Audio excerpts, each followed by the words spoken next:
Hello all of the viewers. এগুলো হচ্ছে হাইড্রোকার্বনের alkyne group.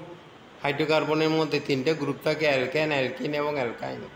Alkyne গ্রুপের মধ্যে কার্বন পরমাণুসমূহ পরস্পর দ্বিবন্ধনে যুক্ত থাকবে এবং কার্বনের অবশিষ্ট বন্ধনগুলো হাইড্রোজেন দ্বারা পূর্ণ থাকবে।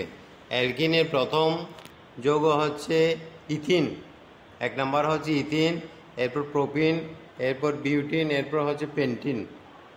এখানে প্রথম হচ্ছে ইথিন, এটাকে ইথিলিনও বলে। এটা দুইটা কার্বন চারটা হাইড্রোজেন, কারণ অ্যালকিনের সাধারণ সংখ্যা হচ্ছে CnH2n, অর্থাৎ কার্বন যতটা থাকবে হাইড্রোজেন হবে যে তার ডবল। তাহলে এখানে প্রথম হচ্ছে ইথিন, ইথিনের মধ্যে কার্বন দুইটা, হাইড্রোজেন হবে যে চারটা। তাহলে কার্বন দুইটা পরস্পর দ্বিবন্ধনে যুক্ত থাকবে এবং বাকিগুলা হাইড্রোজেনে পূর্ণ থাকবে। এরপর হচ্ছে প্রোপিন, প্রোপিনের মধ্যে হচ্ছে তিনটা কার্বন। প্রথম দুইটা কার্বন দ্বিবন্ধনে যুক্ত আছে, পরবর্তী কার্বনটা যুক্ত থাকবে যে একক বন্ধনে এবং অবশিষ্ট বন্ধনগুলো হাইড্রোজেন দ্বারা পূর্ণ থাকবে। এরপর হচ্ছে বিউটিন, বিউটিনের ক্ষেত্রে ঠিক একই। বিউটিনের মধ্যে চারটা কার্বন, আটটা হাইড্রোজেন। এরপর হচ্ছে পেন্টিন, পেন্টিনের মধ্যে পাঁচটা কার্বন, 10টা হাইড্রোজেন। এটা বলি, প্রথম দুইটা কার্বন একক দ্বিবন্ধনে যুক্ত থাকবে আর অবশিষ্ট বন্ধনগুলি একক বন্ধনে যুক্ত থাকবে এবং কার্বন অবশিষ্ট বন্ধনগুলো হাইড্রোজেন দ্বারা পূর্ণ থাকবে। এখানে 10টা হাইড্রোজেন আছে এবং কার্বন হচ্ছে যে 5টা। তাহলে এগুলোর মলিকুলার, এগুলো হচ্ছে অ্যালকিনের চারটা আণবিক সংকেত এবং গাঠনিক সংকেত।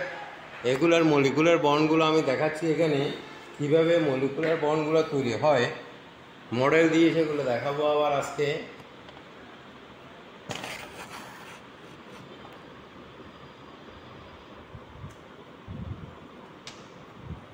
প্রথম হচ্ছে যে ইথিন, এই যে ইথিন, ইথিনের মধ্যে দুইটা কার্বন। এই কালোগুলো হচ্ছে কার্বন, সাদাগুলো হচ্ছে হাইড্রোজেন।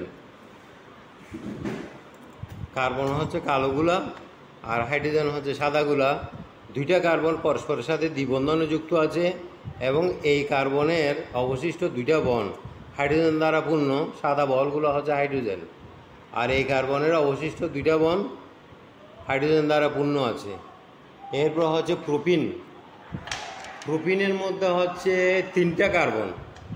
এই যে প্রোপিন, এখানে কার্বন হচ্ছে তিনটে, একটা, দুইটা, তিনটা। তাহলে প্রথম দুইটা কার্বন দ্বিবন্ধনে যুক্ত আছে, এই দুইটা কার্বন দ্বিবন্ধনে যুক্ত আছে এবং এই কার্বনের দুইটা বন্ডের মধ্যে থাকবে যে দুইটা হাইড্রোজেন, আর মাঝখানে থাকবে যে একটা হাইড্রোজেন, আর শেষেরটাতে থাকবে যে তিনটা হাইড্রোজেন। এগুলো আমি কিছুক্ষণ আগে এই তাদের গাঠনিক সংখ্যাটা দেখালাম প্রোপিনের, আর এটা হচ্ছে প্রোপিনের মলিকুলার বন্ড এটা। এরপর হচ্ছে বিউটিন, বিউটিনের মধ্যে হচ্ছে চারটা কার্বন। তাহলে এখানে কার্বন হচ্ছে চারটা,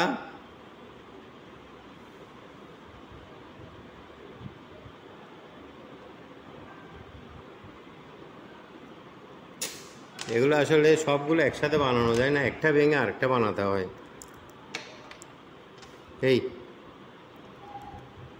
এই বিউটিনটা হবে যে এরকম। তাহলে এই যে এখানে কার্বন হচ্ছে চারটা, একটা, দুইটা, তিনটা, চারটা কার্বন। এই দিক থেকে প্রথম দুইটা কার্বন দ্বিবন্ধনে যুক্ত আছে।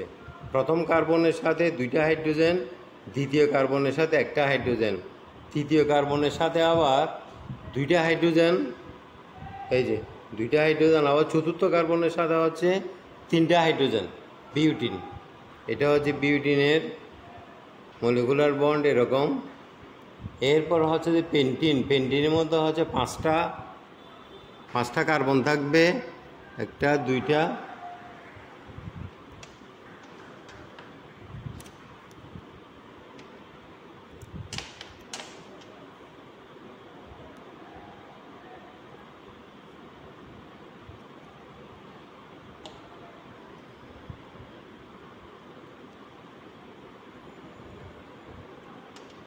এই এটা হবে যে এরকম।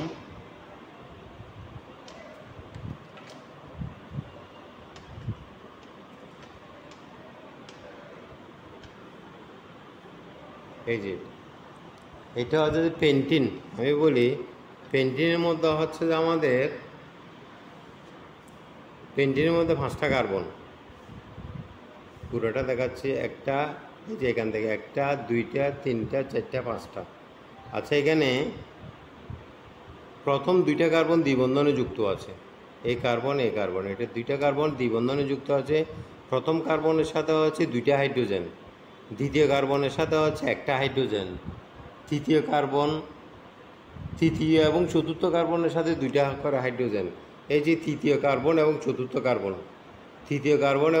কার্বনের মধ্যে 2টা করে হাইড্রোজেন। আবার পঞ্চম কার্বনের সাথে থাকবে যে 5টা হাইড্রোজেন।